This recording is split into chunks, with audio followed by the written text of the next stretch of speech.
Hello, you are listening to Deeply Curious. My name is Cody Jensen, and joining me in our New York City studio apartment is my wife, Sarah. Hello. This podcast is called Deeply Curious because we are just curious people. We tend to get deep about things. Yeah. And we find ourselves in conversations that start with, did you know? Or I just thought of, or I read this thing today. Mm-hmm. And then we end up talking about it for an hour. Yeah. I can't just have like a regular conversation, you know? So we throw a couple mics in between us. Yep. And we have those conversations. The Deeply Curious podcast is brought to you by you, the members of the Jensen AV Club. The Jensen AV Club was launched on last week's podcast. If you made it all the way to the end, Yes. thank you for listening. But if you were not with us last week and you don't know what the Jensen AV Club is our premium membership platform where you can get early access and exclusive content through our different tiers of involvement. You can be a crew member, a staff member, a associate producer, a producer, or a director. Mm.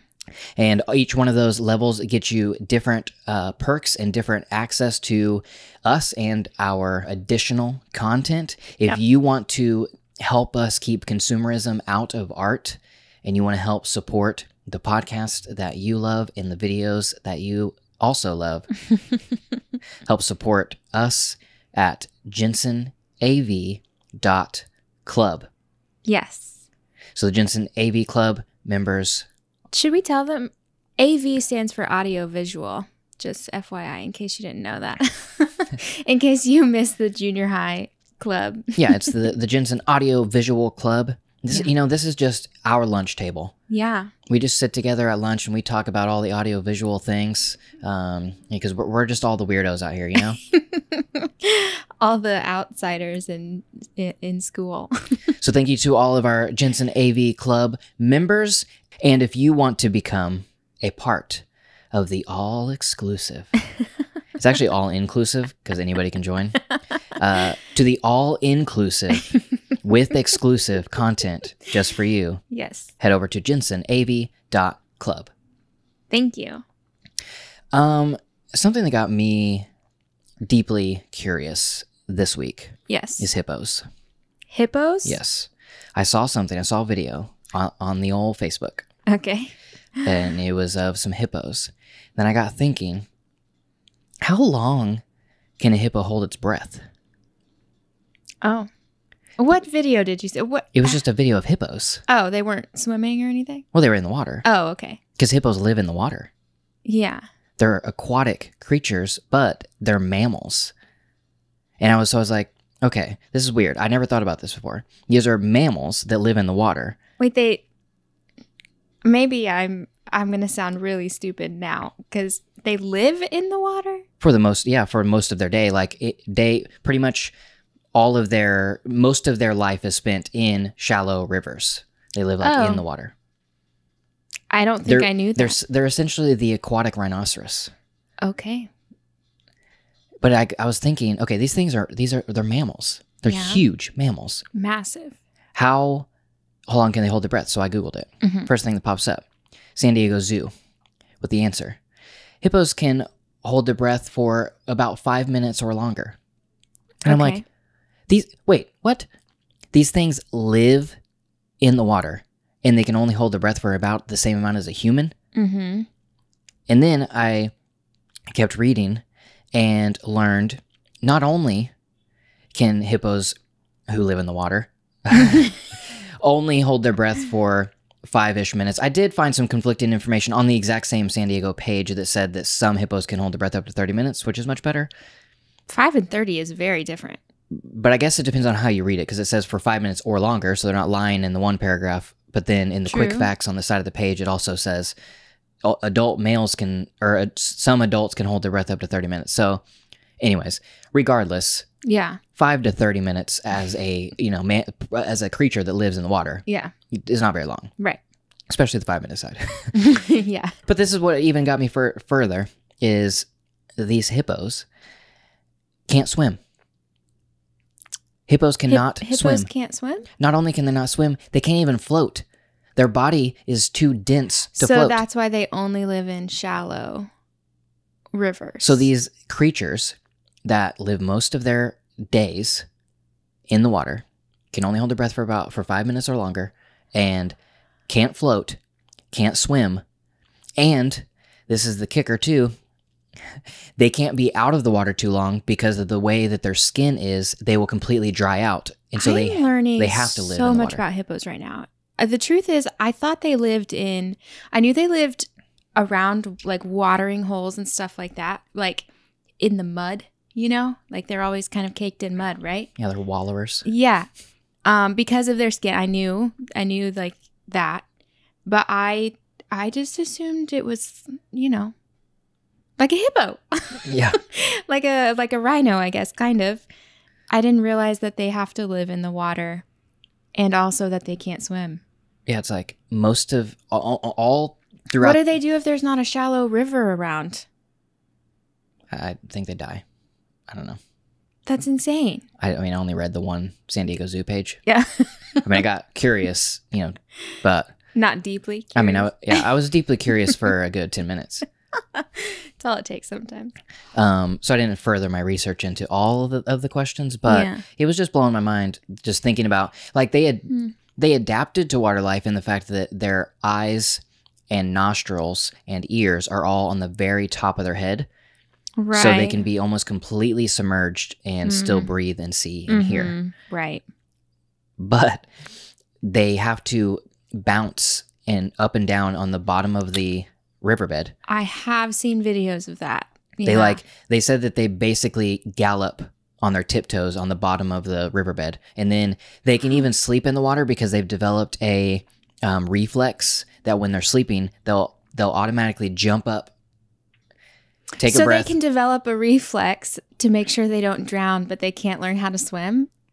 I guess. It's just basically what got me curious is that the hippo's evolutionary process does not seem in favor of the hippo. Yeah, adaptation is funny. It adapted in some interesting ways. I mean, it survived, which ultimately I guess is the goal of adaptation, is to survive, and they're not endangered, so they did it. They did it, but in such it reminds me of like the platypus. It's like, how did this even happen? Yeah. It's like you just have to spend all your days in an environment of which you will drown. Right. You can't swim.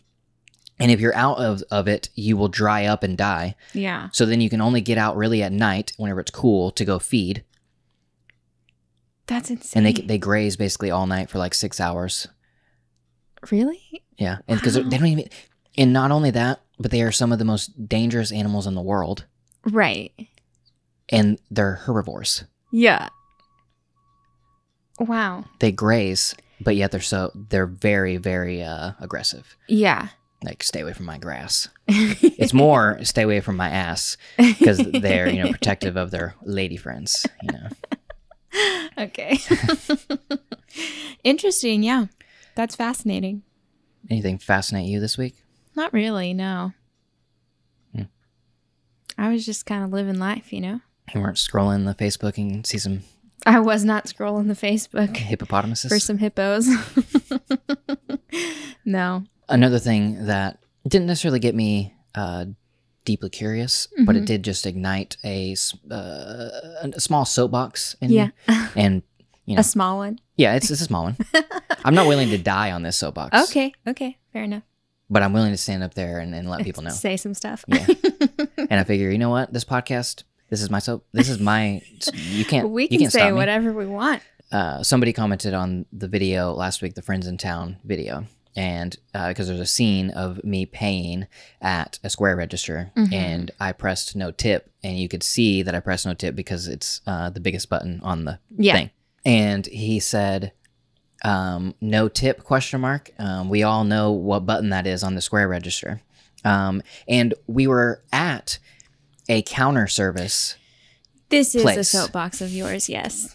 Yeah. A place where you do not get waited on. Right. You get your own drinks. It's basically a Chipotle for croissants is where we were at. Yeah. And it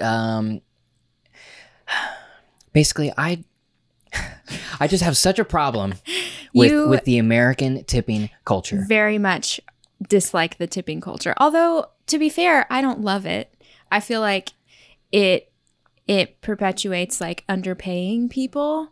I mean, like the restaurant industry doesn't get paid minimum wage, and I think that's insane. Yeah. They get paid like, I think their dollar is like $2 something an hour, $2 and something an hour, which is wild. They should be paid a fair price.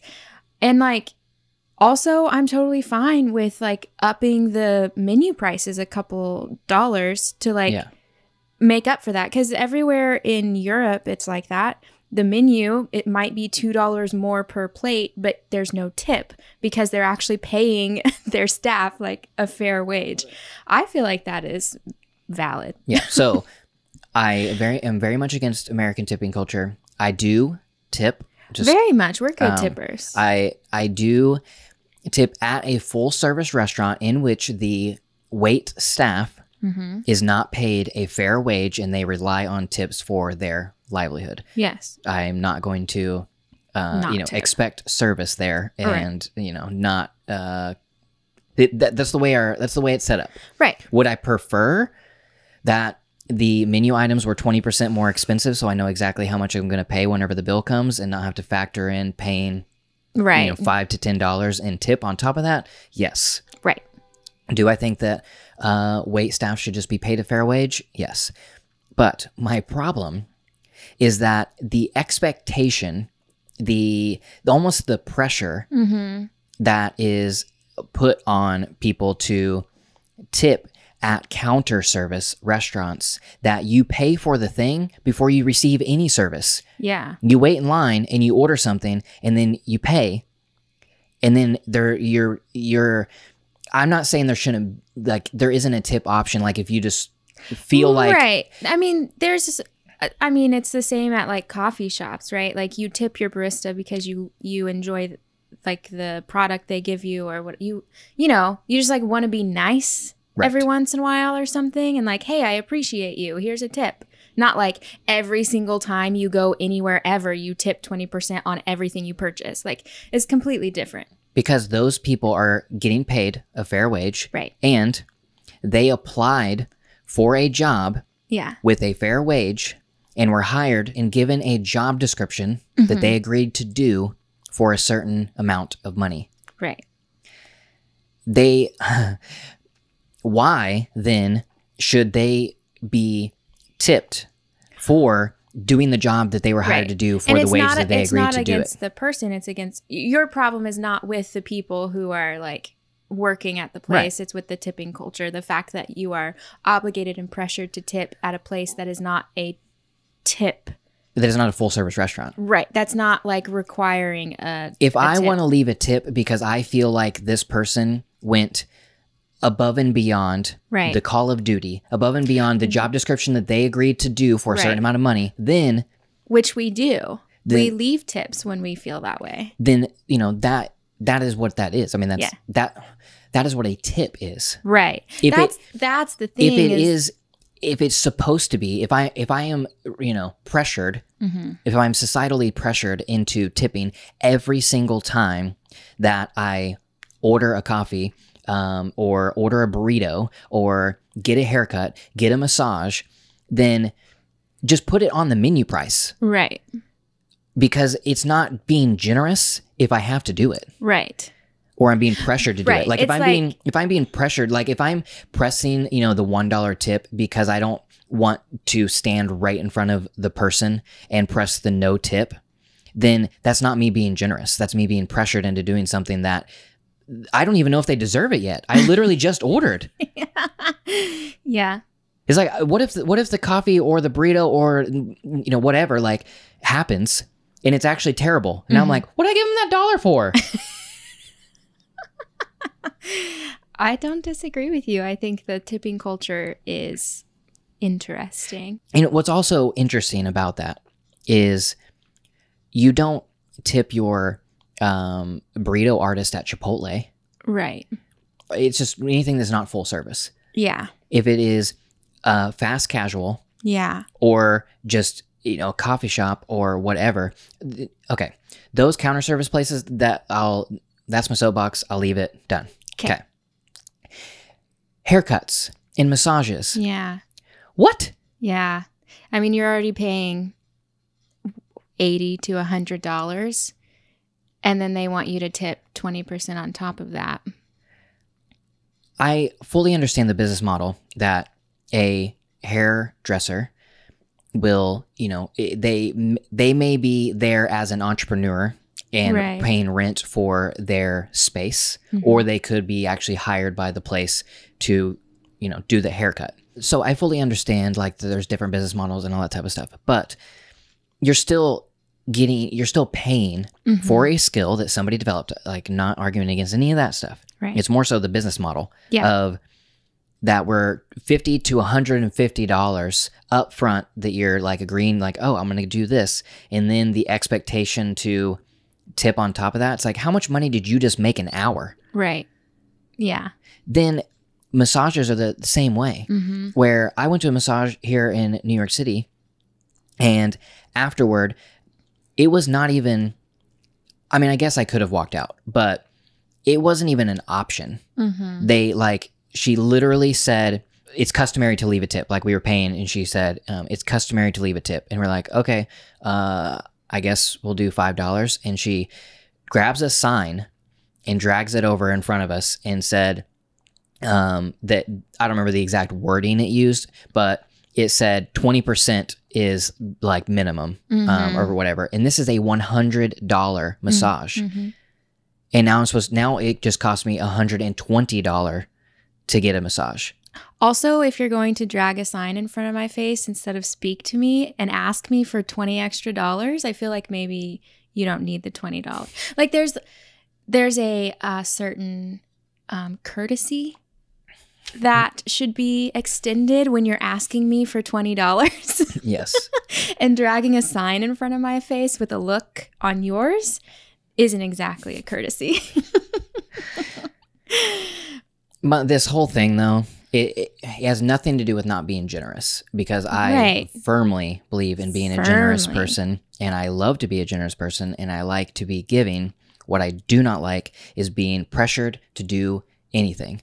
Yeah, I definitely don't believe in people telling me what I should and shouldn't be generous about. Yes. I feel like I'm a generous person if you just let me be. Right. You know what I mean? Like, let me be generous, and then you will get a tip. But don't, if I like, walked in, tell me to tip you. Yes. But if I walked in and the sign says that I can get this service for $45, right, that's the service that I want for $45. Right. It's like, I don't expect tips whenever I do services for people. Like if people hire me for photo or for video or for design, any of that type of stuff, that we agreed to a price. Like, I'm being paid this amount of money. Yeah. Like I don't want you or expect you to tip me if you feel like my service was well above and beyond the agreed to, price and time, and you wanted to be generous. I mean, I'm not going to tell you not to. Right. But in no way would I ever expect that from somebody. You're not going to say like, it's customary to tip me 20%. I totally agree. It's a weird culture. I think I'm just not going to allow myself to be pressured into that. And if that makes you think I'm not a generous person, I'm sorry, but like, it's not the truth. Yeah. So whatever. And I'm paying for a service, and I'm, especially at the like counter service places, like I'm paying for the croissant that you are literally handing me right at the counter. Yes. You're not bringing it to my table, right? You're handing it to me across the counter. I'm getting my own water. I'm getting my own whatever's like. And you're getting paid a fair wage. Yeah. And you're getting paid an actual wage. So, if I love the croissant enough, maybe I'll leave you some money when I, like, it's just not, it doesn't make sense to me to tip in that scenario, I do know. You do know. You're right. Anyway. I feel like that probably ruffled some feathers. Probably. It's not a very... It's a hot take. Yeah. It's a Cody hot take, and you know what? I stand by it. It's probably not something that most people are going to talk about. I've just thought about it for so long. Like, it's the one that's probably my favorite. The first time we went to Europe, that was my favorite thing about everywhere we went in Europe was that you didn't have to tip. It was already included in the price. It just, not only was it included in the price of like full service sit down restaurants, it was like there wasn't an option to tip. Right. You know, it was like in Norway, they were like, oh, it's 12, whatever Norway dollars are. I don't know what it was they like, use. yeah, Norway was like 1,200, whatever. Yeah, it's like more expensive for a meal, but we didn't have to tip, so it actually ended up being either the same or a little bit less than. And they include what we spend here. You know, and this extends over to sales tax as well. Yeah, that, just put it in the price. Oh man, that would make my heart so happy if it wasn't like your entree price, your drink price, your alcohol tax, your sales tax, your tip price. Like, just put it all together, please. I don't care what it is. Just put it together so I don't have to do the math. America sucks. It really does. And I mean, I think maybe it all comes down to psychology and the fact that they're pricing it that, you know, if the item, you know, is $13.50 or whatever, yeah, that you're way more likely to order it than if it said $16 if it included the tip and the, you know, tax and all that type of stuff. But which might be true, I don't know. Well, the problem is that it would take a entire societal shift to make it happen, because basically nobody wants to be the first. Right. Like if this restaurant does it and you go in there and you're like, $16, this is crazy. That's so expensive. But it's you don't actually think. There are think a couple about like, restaurants here now. There are in America that are doing no tipping. No tipping, no like tax, like is in the price. It's all that type in of the stuff. menu price. Yeah, but for a grand change, right? It would basically take, I would think, a policy change because there is no like American Restaurant Union. Where they're all coming together to say, hey, let's all do this together. Yeah, there definitely isn't that. And there might be some sort of restaurant union, but not to the extent of what we would take to make that happen. Yeah. Well, anyways, we apologize if we offended you about our opinions on tipping. On tipping culture, not on tipping. On tipping culture. That's another thing. Oh, no. I got him on another soapbox, I think. I reserve the right to be wrong. Zadie Smith. You know? Listen, Zadie Smith said that, and it is my new favorite thing that I've ever heard. She said it specifically in regards to social media and outrage culture and how we don't allow people to, like, say something and then learn and grow and like become a different person. We just ostracize them for the thing they said 10 years ago or whatever. And I think that is maybe the most brilliant thing anybody's ever said. Because honestly, like, you should be okay with being wrong or whatever, because how else are you gonna like learn that you were wrong? You know what I mean? Like, just don't be like an idiot. Don't be rude and like mean to other people, but like, you have a right to be wrong. Also, you have a right to like learn from the wrong. Right. You know what I mean? Like, you have a right to learn and grow from that. You can't learn and grow from that unless you are okay with being wrong. Yeah.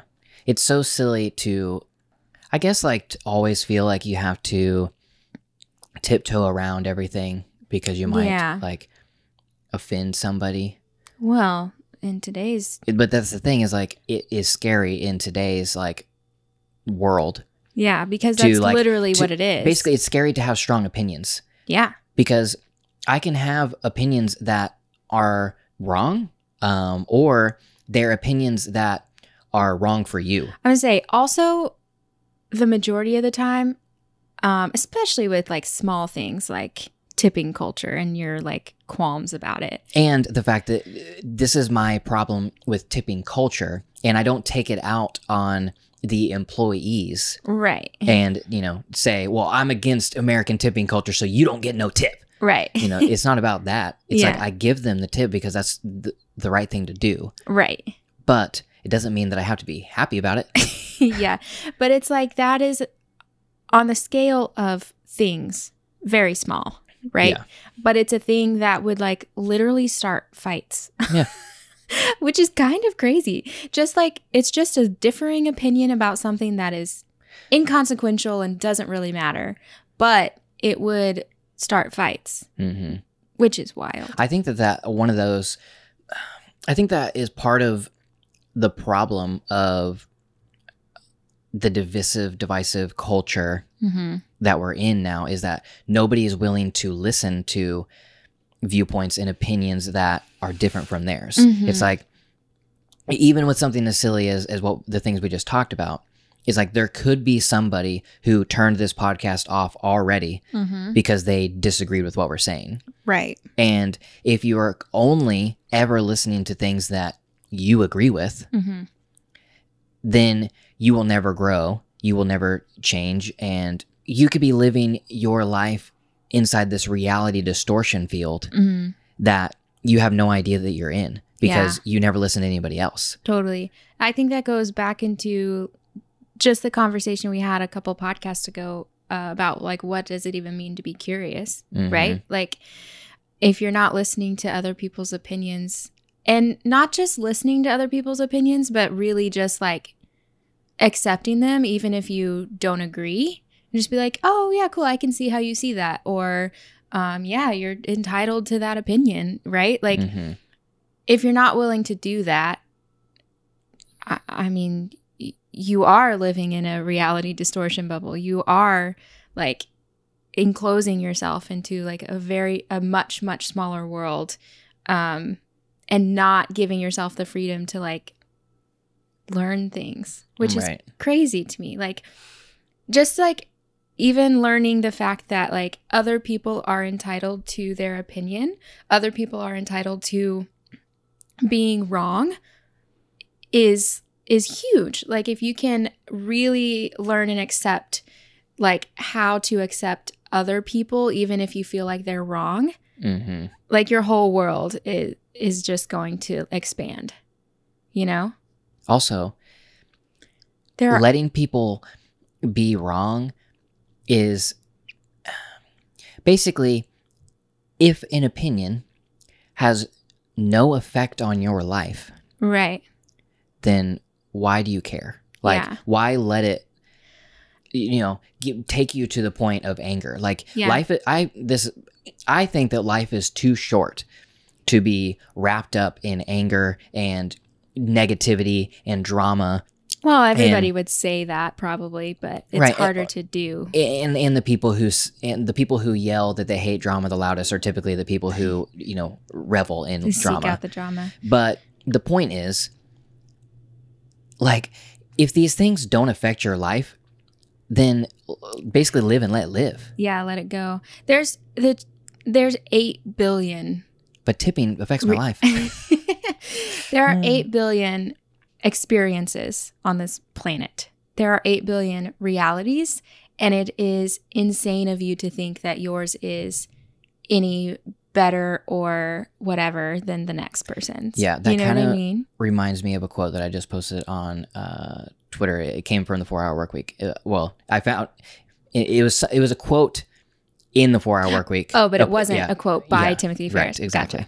Gotcha. And I'll paraphrase because I don't remember word for word, but essentially it was, many Americans are surprised to find that even with all of the progress that has been made over the last 30 years, that people in foreign countries still speak foreign languages.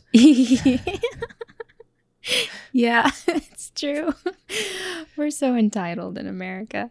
But it's true. I think like just stepping back and remembering that there are 8 billion different experiences happening on this earth, and that one of those experiences is bound to lead somebody to a different conclusion than you is like, something probably worth remembering. It keeps you humble, and it keeps you kind, I also think like I hold a lot of strong opinions. Yeah. But I also hold my strong opinions loosely.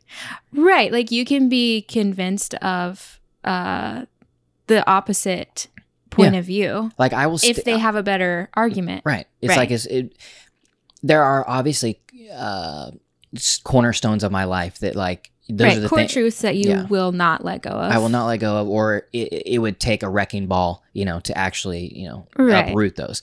But those metaphors were a bit mixed.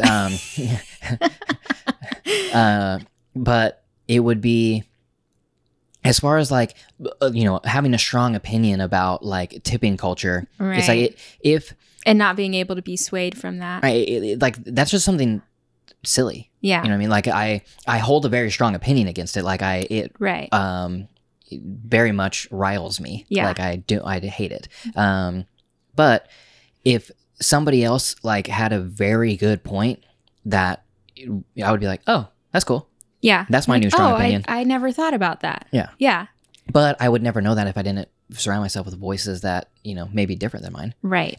Or actually, it's not even surrounding yourself with it's being willing to listen to others. Mm-hmm. It's very much that. Like, I think that there's obviously value in like speaking like your own truth and whatever you want to say, like in speaking out and sharing your experience and your story. But I think the most valuable is just sitting and listening to others, because we are so stuck in our own heads. Like we literally can't know anything other than our own experience.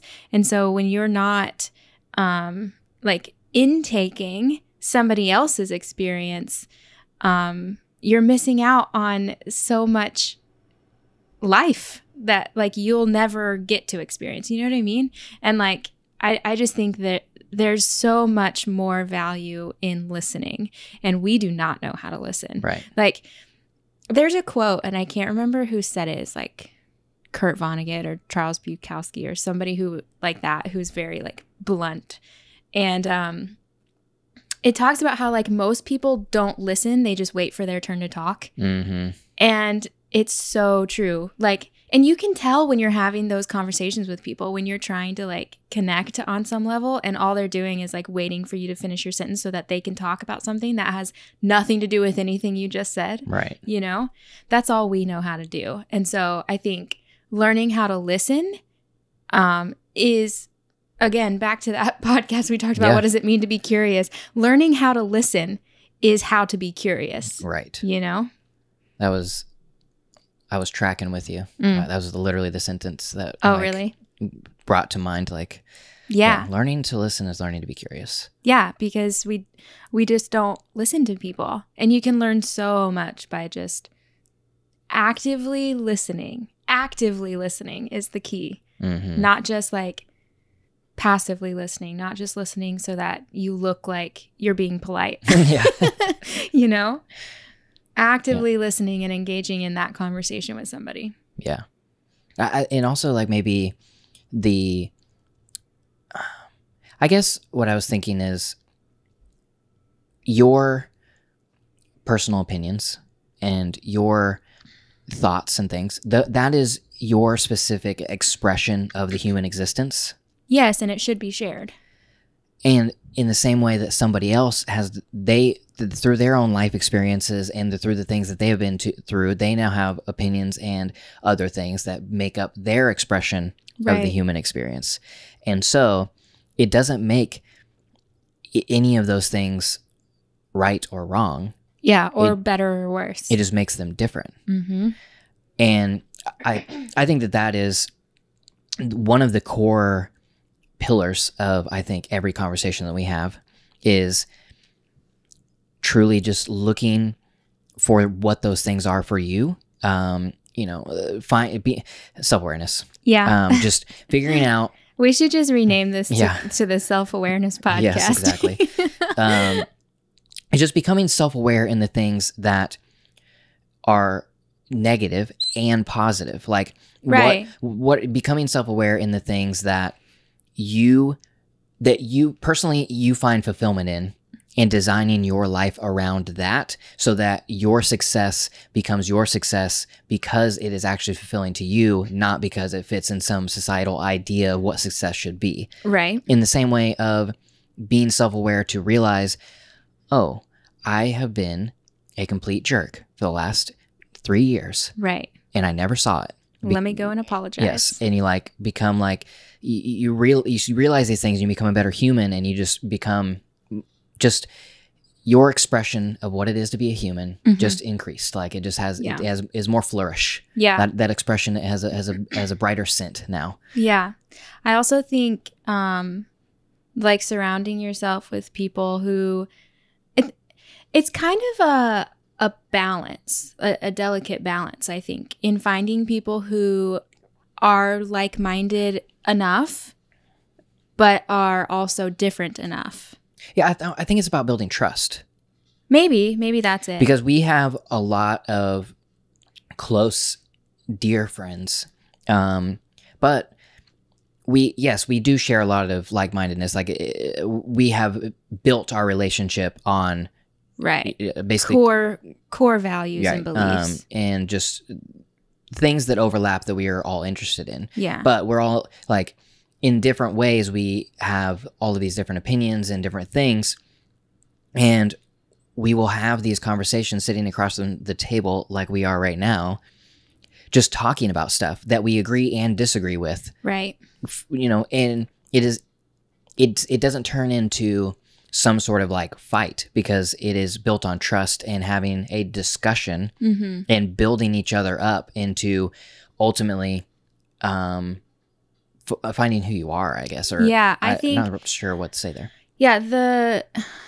So I think probably the most important thing for me in like self-discovery and self-awareness and stuff like that has been surrounding myself with people who view it differently than me. And like, because I think, I mean, well, I was going to say, I think I know myself pretty well, but then sometimes I don't think I know myself at all. So I don't really know if that's true. But I think that on some level, I feel like I can figure it out on my own, right? And like, I'm a capable individual who is like, sometimes capable of being an adult and all of that stuff. But like, when I sit down with a friend and I tell them the situation, they're like, oh, well, did you think about it like this? I'm like, no. Why would I think about it like that? Because I am only me, And so like having those opinions that they may approach, it's kind of like you and me. Like we come to the same conclusion all the time, but from different angles.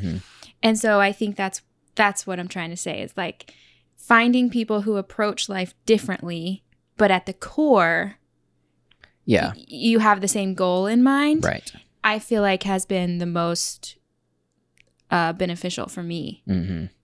Because like even as self-aware as I am, I feel like I'm pretty self-aware. I'm definitely self-aware of like my negative traits, but even as self-aware as I am, I'm still in my own head.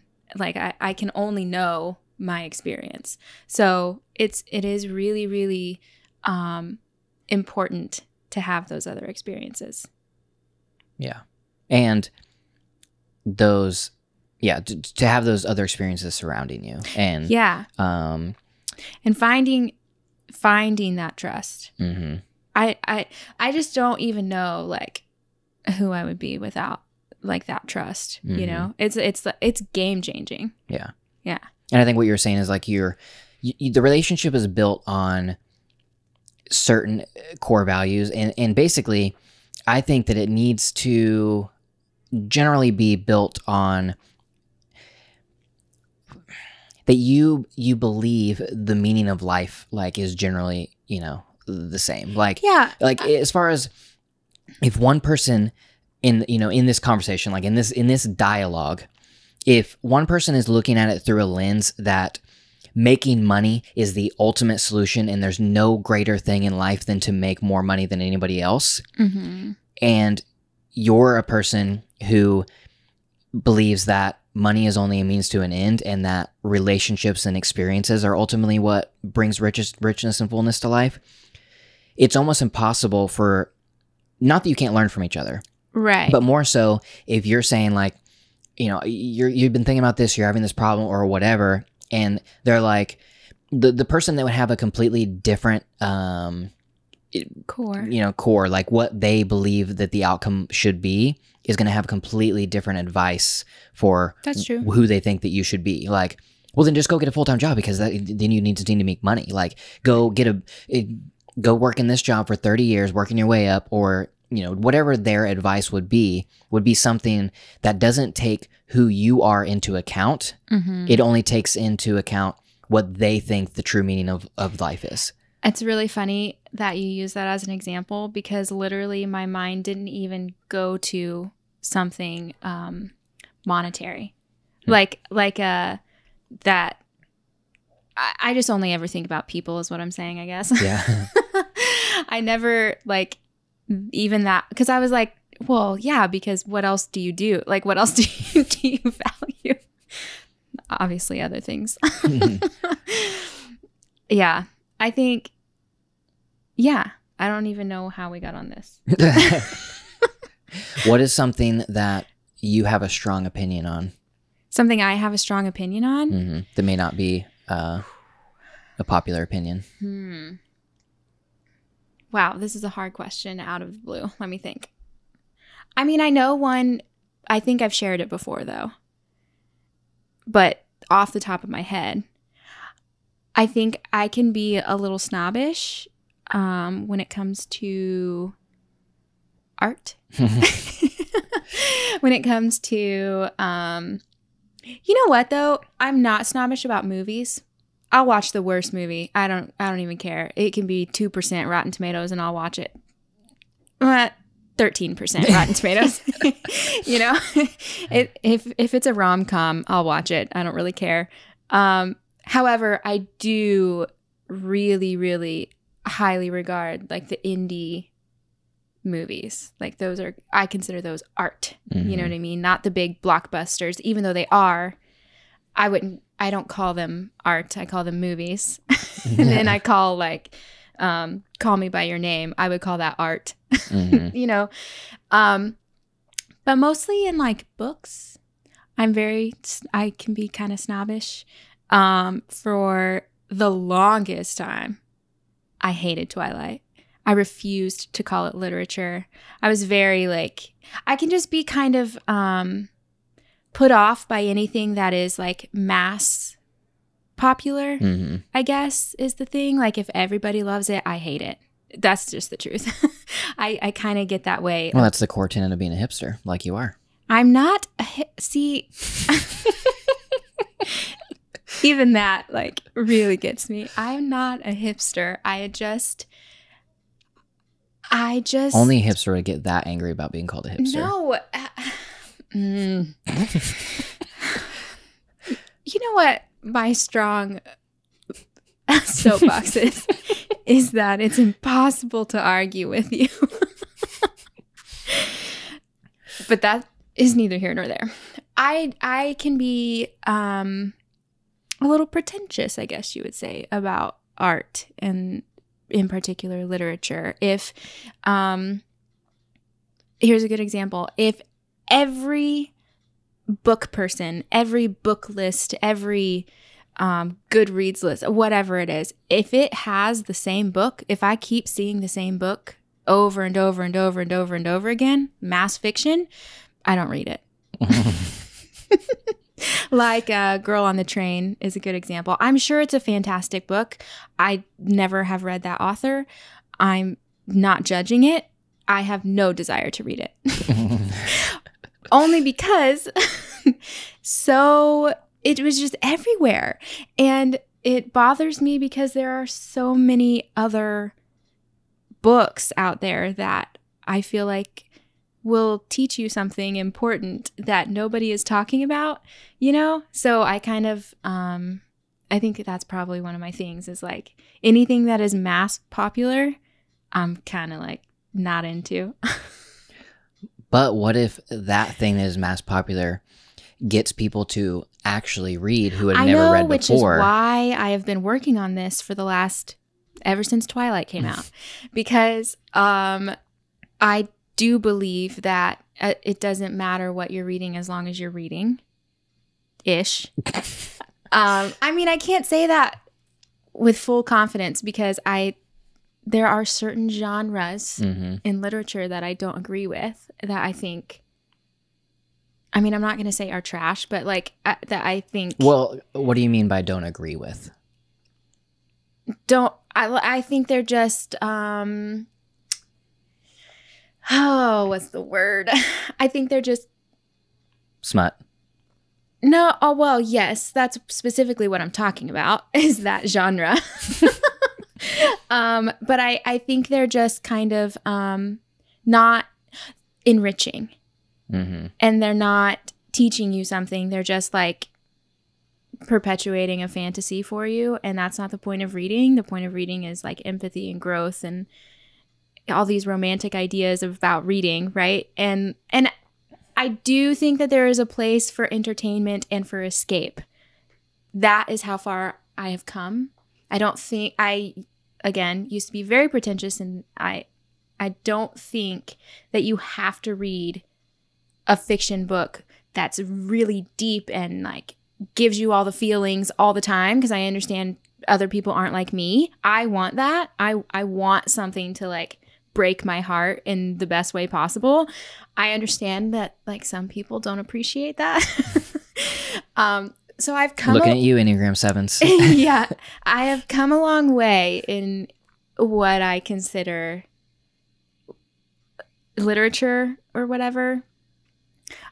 But I do still have my cutoffs that I won't, you know, I won't go past it. I just can't. I'm sorry. 50 Shades of Grey is not good. It's awful writing. No offense. What's her name? Whoever wrote it. E.L. James. E.L. James. I'm really sorry. But it's not great writing. And I feel like, you know, there's a difference between like entertainment and just crap. That's all. So that is a strong opinion I hold, is what I consider art. I do apologize to anybody who thought I was a nice person. Although, to be fair, if somebody is really, really just tearing something apart, I tend to defend it. Tearing up my heart when I'm with you. Isn't that true? Yeah. Tell everybody that I'm a nice person. I mean, yeah, to everybody but me. Yeah. If somebody is really tearing apart, even something I dislike, that's the truth. Oh, here's a good example. The Shape of Water, the movie. You liked it.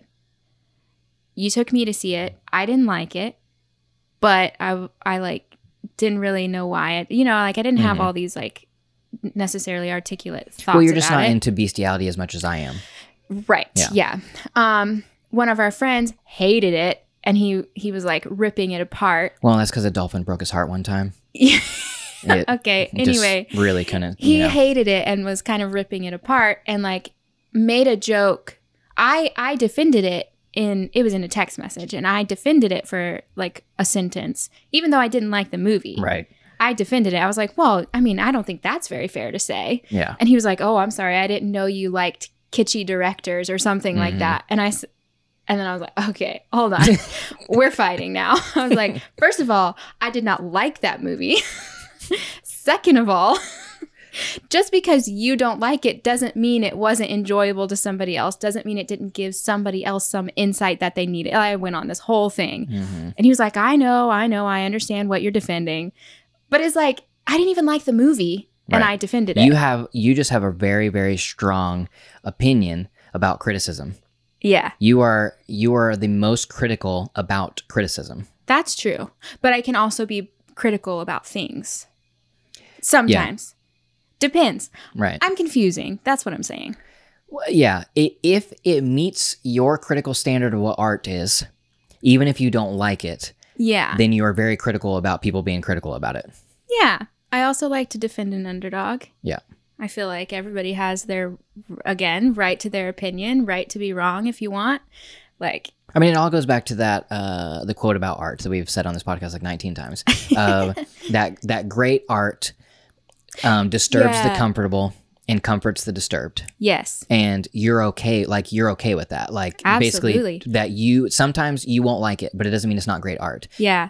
Well, I think actually that reminds me of another quote that is very much along the same lines. It's this, I don't know who Little it's by, boy. but her son, he watched a ballet or something, and she asked him when it was over, like, how did you like it? And he said, it's very beautiful, but it's not for me. And I think, like, if we can just realize that. Yeah, I think what he said was, it's beautiful, but I don't like it. Yeah, something like that. Yeah. I think that is the right way to approach everything. It's very beautiful, but I don't like it. Or I don't like it, but I can see why. You know what I mean? Yeah. Like, there are 8 billion realities and 8 billion experiences, and there are going to be 8 billion opinions on something. So I think, yeah, that's where I'm at. Yeah, I was listening to a podcast this week, and there was this guy who was talking about poetry and how he himself used to be a writer, an artist. I don't remember exactly which medium of art he dabbled in, but he himself was pursuing the arts, and he loved poetry, and he basically had the same kind of strong opinions against criticism that you do. Mm-hmm. And he gave the example of talking about this one specific poem, and it was recited, and it was all like, this, prose and poetry, and it was just beautifully written and heartbreaking. And he was like, I cannot read that poem without tearing up, without crying. But as if you were to say, what's that poem about? And, you say, it's about somebody losing a loved one and the heartbreak that comes with that. It's like, well, that doesn't do anything for me. Like, right. Like, reducing the art down to a critical review does nothing for the art, if not take away from it. Totally. That reminds me of, first of all, that's the point of art. It is to make you feel something without realizing, right? Like, that the point of art is that, like, it speaks to something that you didn't know you needed spoken to, right? And there's this quote by somebody. I know lots of quotes, sometimes can't remember where they're from. Rule of thumb, if you can't remember who it's from, it's because you invented it. Abe Lincoln, Michael Scott. Yes. I wish I could remember exactly who wrote it so I could look it up, because I don't remember the words exactly, but it basically says, specifically about fiction, it says, like, because, this might be another strong opinion I hold, actually, is that I get really irritated when people tell me, I just feel like if I'm going to read, I should be learning something. So mostly I read nonfiction. I think I keep a straight face when somebody says that to my face, but inside I'm just like raging. I'm laughing because I've heard you rant about this so much. That is a strong opinion I hold, because I feel like, well, actually, let me just tell you the quote and it'll tell you what I feel like. The quote says something along the lines of, fiction is for getting at the truth when we can't handle the truth, when our hearts can't handle the truth. And it's literally what fiction does. Fiction teaches you without you realizing, because your brain is in a different space. It's turned off. It's in a story. It's in art. And that is when you're moved. And I think, my opinion, is that fiction teaches you way more than nonfiction ever will. I love nonfiction. I read it all the time. Do I not? But you do. I do. But it will not ever teach you what fiction can teach you. That's my strong opinion. But I think, like, that's the point of art, is that, like, it gets at the truth of your heart when your heart really can't handle the truth. And Sarah Jensen. Yeah.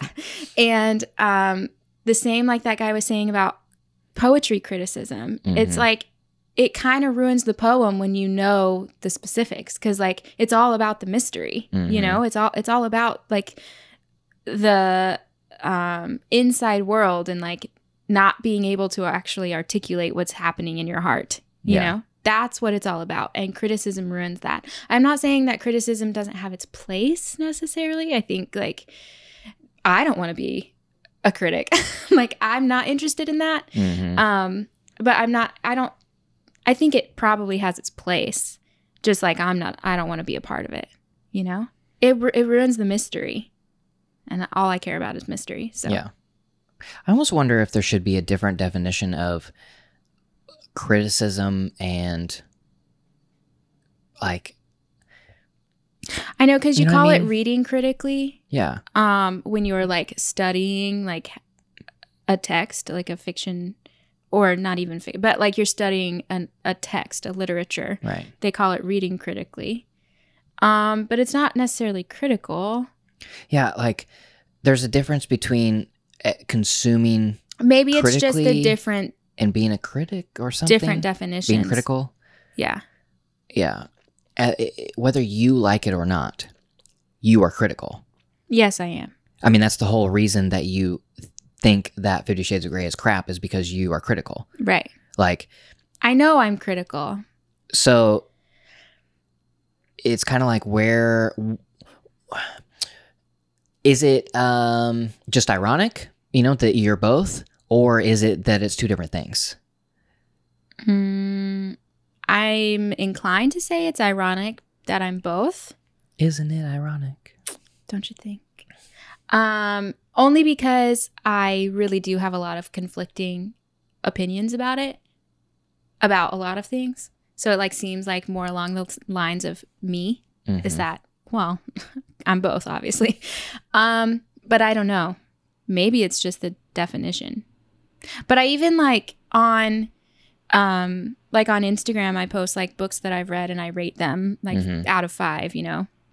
And I've just decided that there's no point in me even rating things, because I only share the things that I love, and like I'm gonna rate everything 5 out of 5 stars, like because I am enthusiastic about what I love, right? And then the things that I don't love so much, I just don't share, don't talk about it, you know. So and like I'll have a conversation if somebody asks me specifically, but I try really hard not to be like critical, because I don't want to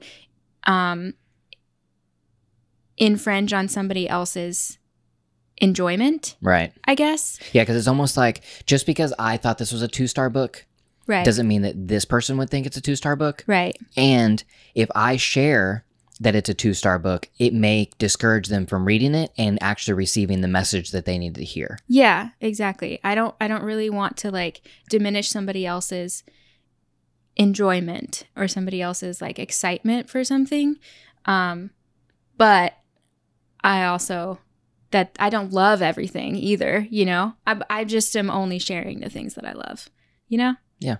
I don't know. But I do think I would make a terrible critic, because I can see a lot of different sides of things. Even, for example, Shape of Water, like I can see why people thought it was beautiful and poetic and whatever. And so like, even though I didn't love it, like I'm not going to be super critical about it, because I can see why somebody else would, you know what I mean? So like, I don't think I'd make a very good critic either, because I'd be like, well, yeah, I mean, I think this was a little whatever, but I can also see that, you know, I like defend and criticize at the same time. I'm not good at being a critic. Maybe that would actually mean that you would be a great critic. You'd be a different voice among the cynics. Maybe that's the difference, critical versus cynical. I don't know. It could be. Another strong opinion that I have that just came about from listening to you actively.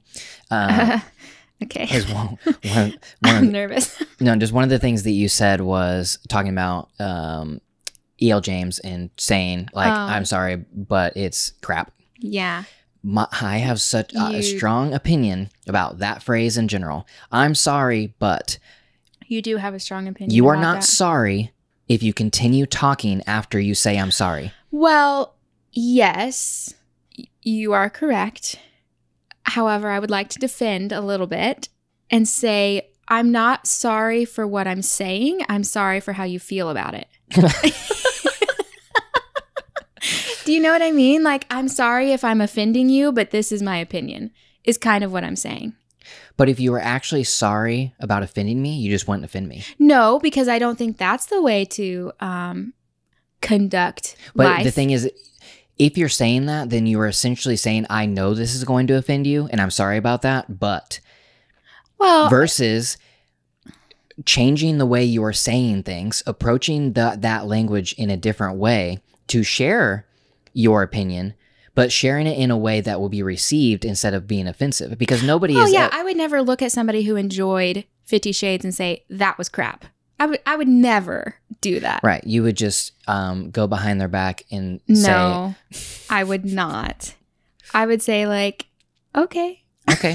And then you would leave and you would call me and you'd be like, can you believe that person likes 50 Shades of Grey? I thought so much more of them. No, I would thought they not. were a better person than that. I would like for you to retract that statement because... I thought that they regarded art oh my God, much higher than they do. We've just lost all of our podcast listeners. Oh no, they love it. No. I'm sorry, but they love it. No, I would not do that. I would 100% reword that if I was having a real conversation with somebody who loved 50 Shades of Grey. Yeah. This dissenting opinion has nothing to do specifically with you saying that. It just reminded me, because I see that in online comments a lot of things that start with like, I'm sorry, but... And obviously, you have the opportunity to reword that in a comment. Exactly. It's like if you are in real life, if you're IRL and you're talking and maybe things are coming out and you need to be like, oh, I'm sorry, let me rephrase that or whatever. But if you are typing on a keyboard before you press the submit button and you're typing the words, I'm sorry, B-U-T, you need to understand that at that moment, you can change what you're about to say and you can say things that you don't need to be sorry about. Yeah. If you are, you don't have to be controversial in your opinion. Well, and I'm also saying that what comes after the I'm sorry, but you can still, I'm not saying you shouldn't say those things. I'm saying leave off the I'm sorry, but just say the thing. You're not sorry about it. Quit lying. You're just lying about the fact that you're sorry. You're not actually sorry. You're right. You just believe the thing. Just believe the thing. Right. I believe the thing. Also, the other phrase is, it's basically a different version of I'm sorry, but is I just have to say. Oh, yeah. Just starting like, I just have to say, blah, blah, blah, blah. Like, oh, you have to say. You have to say that. Did you have to say that? I don't think you did. I think you really wanted to say that. And I think you knew the outcome that would come of you saying that. Yeah.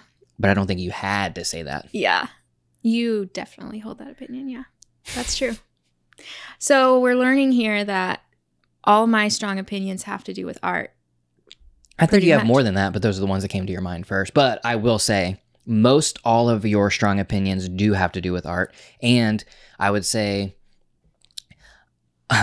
something that leads us to marital bickering would be whenever I have any sort of dissenting opinion of a piece of art that you enjoy. First of all, you come on strong. And so if you guys couldn't tell, Cody comes on strong in his opinions, which is fine. I just meet that, I have to meet that with an equal strength. So I come on strong as well. Also, if you're criticizing something that I feel like is art, I'll argue it. For example, Call Me By Your Name. That's the last thing I remember we got in like a real fight about, was we went to see Call Me By Your Name. I loved that movie. I cried. It was beautiful. And Cody, on the way home, I asked him. And I stayed silent. You did stay silent, but I knew that meant you didn't like it. Like I already knew. And I was like, I'm sorry, but that movie.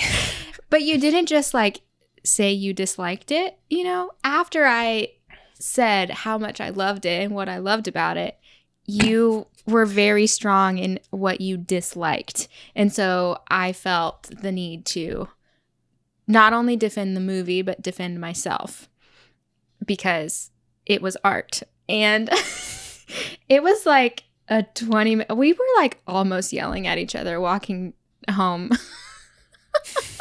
that night because I got so passionate about how beautiful it was. And you were like, it wasn't even in focus. And I was like, blurry things are beautiful. And we were just, fighting about it. Yeah. I do. That is most of our arguing. But you just come on so strong is the thing. But that's the thing, too, is that a lot of those things aren't even strong. Like, it'll just be a stupid, crappy movie on Netflix, and I will laugh because of how bad the acting is. And you will, it's not that you get angry. No. It's that you get annoyed or, whatever. Like I would say I defend. It's more of, you get defensive about a 12% Rotten Tomato movie that is so bad it caused me to laugh, not because it was funny. No, okay, first of all, that's a little bit of an exaggeration. How? Because I don't defend 12%. I know when a movie is bad, but I just enjoy it. Yeah, but you still defend it whenever I laugh at things, and you're no, like... I don't. Okay. If we're laughing at it, it's usually a movie I'm turning off. Okay, let me give you a prime example. Listen, we're getting in an argument on the podcast. I know, and I'm gonna throw this out there, and you're gonna realize all the wrong in the world. Oh my gosh. Okay. Riverdale. Okay. But see, I'm gonna defend it because I know you are. Listen, I understand whatever that you may not like it or whatever. I'm not saying it's terrible. First of all, let me just preface it by saying the first season was my favorite by far.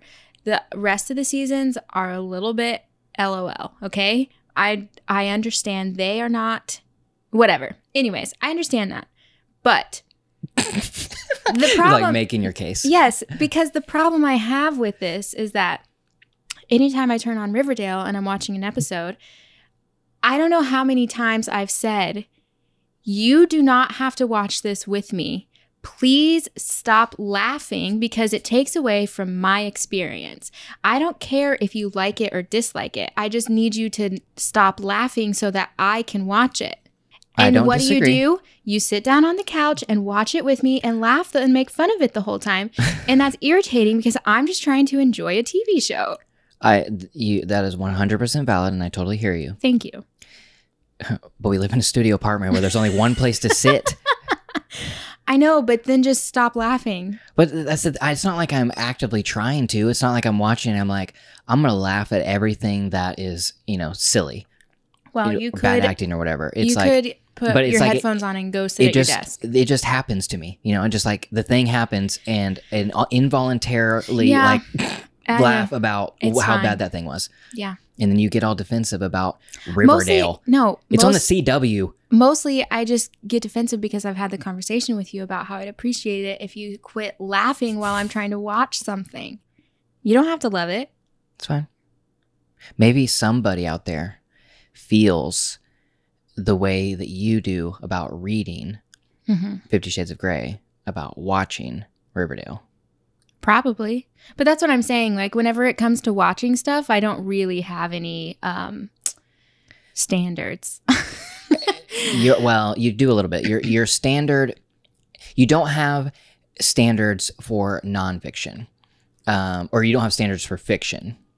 But whenever it comes to reality TV, basically, there is not a single reality TV show that would meet your standard of, I'm very strongly of something that you could consume. I'm very strongly opinionated about reality TV. You're correct. Yep. I refuse to watch anything that's real life, in quotations, because it's not real life. If it's a story of any sort, I have almost no standards. If it's under, again, 12 or 13%, I won't watch it, really. I won't even give it a try. I'll give it a try if it's in the teens, And sometimes I'll turn it off because it's just crap. I do turn things off. But other than that, I really have no standards in what I watch, except for, you're right, reality TV. I won't do it. I refuse. It's a waste of time. It is a waste of time. I also hold that same strong belief, and I also will leave you with this. However, if you find entertainment from reality TV, you do you.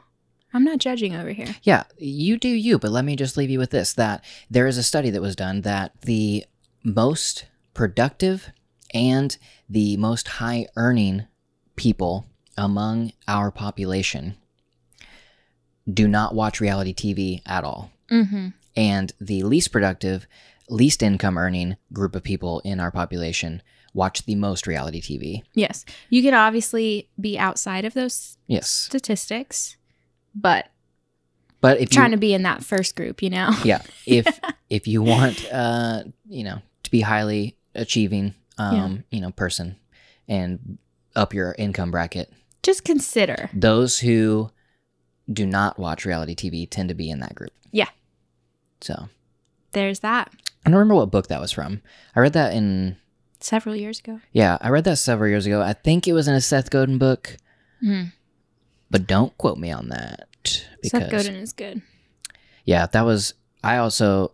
Maybe don't quote me on that at all. That could just be something I made up. No, it was definitely in a book. You told me about it. But, I mean, with...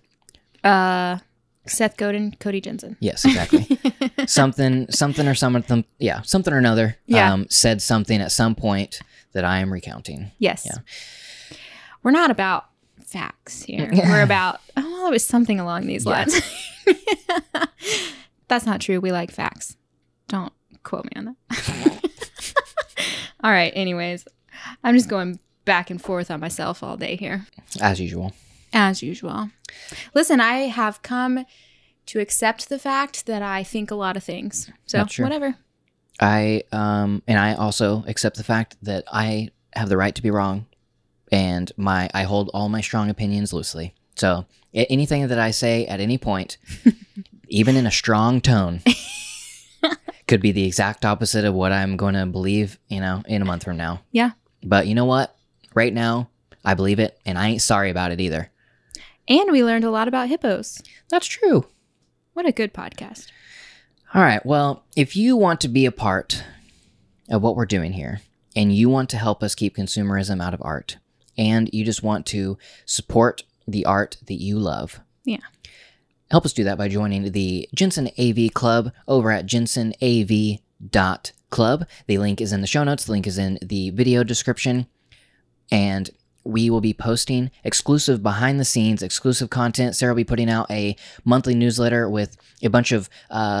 just different thoughts and maybe opinions or reasons why we chose to talk about what we talked about, or maybe more in-depth discussion of what we talked about. Poems, whatever, that kind of stuff. Yeah. Monthly Q&A live stream with people of the Jensen AV Club. Also bonus content from things that maybe were cut out of vlogs or cut out of the podcast, things like that. And also you can become an official producer of the Deeply Curious podcast and our YouTube channel. And whenever you join the producer tier, at the beginning of every single podcast and at the end of every single video, we will say your name on the show and print your name on the credits of the video, saying that this show is produced by your name here. Yes. You can also sign up for the top level of the club, the director level, and that will give you one-on-one, 1 hour consulting/coaching sessions with either myself or with the ever smart, incredible, capable, wife of mine, Sarah. That's me. You is kind, you is smart, and you is important. Yep. And you're worth a 1 hour session. Whoa. Sometimes it goes longer than 1 hour. Stop it. What? What are you doing? I'm just talking about coaching. In the podcast. I'm talking about coaching. Okay. The look on your face was not about coaching. The look on your face is not about coaching. In the podcast. Do you have a coaching session available this evening? Thanks for listening, guys. To this podcast. We will see you next week. Bye.